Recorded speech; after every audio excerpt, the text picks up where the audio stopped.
Globalization has caused more and more industrial pollution. Industrial pollution not only affects the air, but it also affects many water sources in many areas. Most of you have heard of the smog in China. That's just one example of industrial pollution. Other places like Russia and Japan suffer from awful industrial pollution.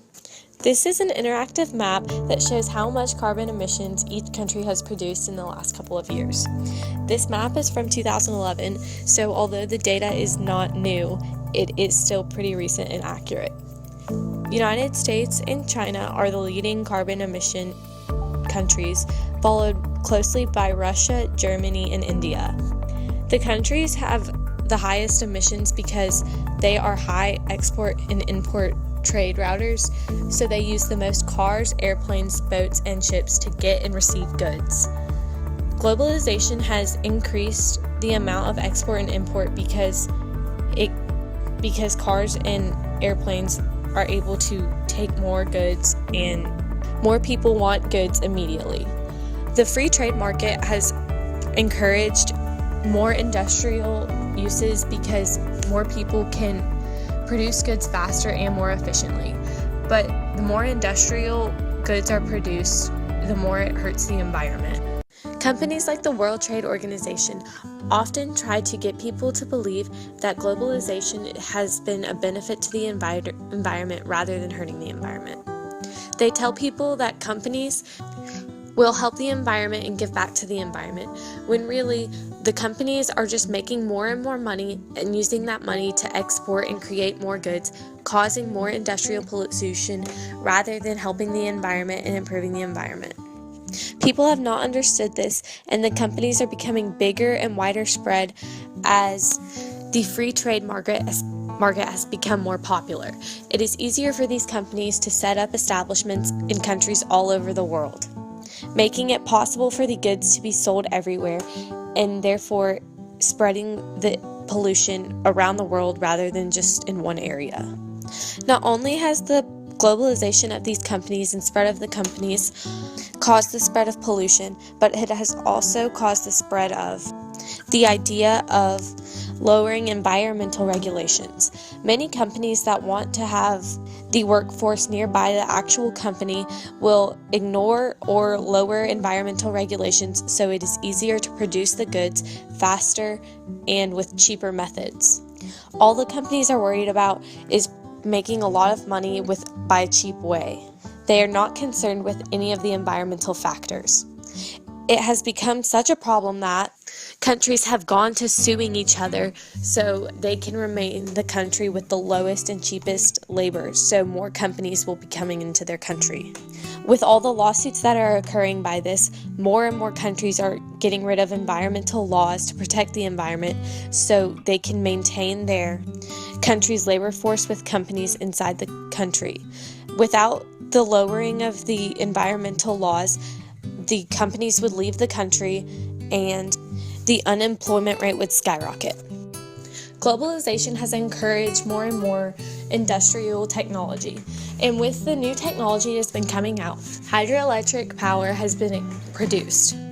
Although hydroelectric power may seem like it is good for the environment, it does have its drawbacks. Hydroelectric power is put into rivers, and that disrupts the travel of fish migrating. The fish don't only get blocked by hydroelectric power, but it also gets blocked by dams. While the drawbacks seem minute, it still is affecting the environment negatively and should be taken very seriously. Hydroelectric power is not the only power even being used. Many fossil fuels has been being used over and over and over again. As the carbon map showed, China, the United States, and Russia are using the most. China last year put 17 million new cars on the road. 54 million people already own cars in China. The carbon emissions released by cars is one of the major causes of the carbon emissions in China. The smog in China has become so bad, it has been brought up to the World Health Organization, and the World Health Organization said that it is 40 times the level deemed safe to live in. China plans on dropping their coal use a lot, and so far they've been on track. Ever since 2014, the use of coal has dropped 64.2%. But as of right now, coal is still 2/3 of China's energy. All the smog produced by the carbon emissions has also led to tainted water sources. 20% of the world's population lives in China, but it only has 7% of the fresh water sources, meaning many people in China don't have a clean place to drink water. 70% of the country's water supply goes to agriculture and other farms. 20% goes back to the coal industry, causing more smog, and only 10% of the water is able to be used by the people. 2/3 of the 660 cities in China suffer from water shortages regularly. And in 60% of cities, the water is categorized as bad to very bad, meaning it is undrinkable. To fix the pollution damages caused in China from the industrial pollution, it would cost over $1.5 trillion, according to the 2010 estimate. China is on track to fix their pollution crisis, as they've made many 5-year plans to put into action. They plan on spending a lot of money on cleaning the air and water, and they are starting a cap and trade program in 2017. The cap and trade program would set a cap on how many emissions are allowed per year, and the cap lowers gradually each year, so the emissions will be continually reduced and the pollutants will leave the environment. China is not the only country that has had problems with industrial pollution. Other countries like Japan, Russia, India, even the United States suffer from industrial pollution.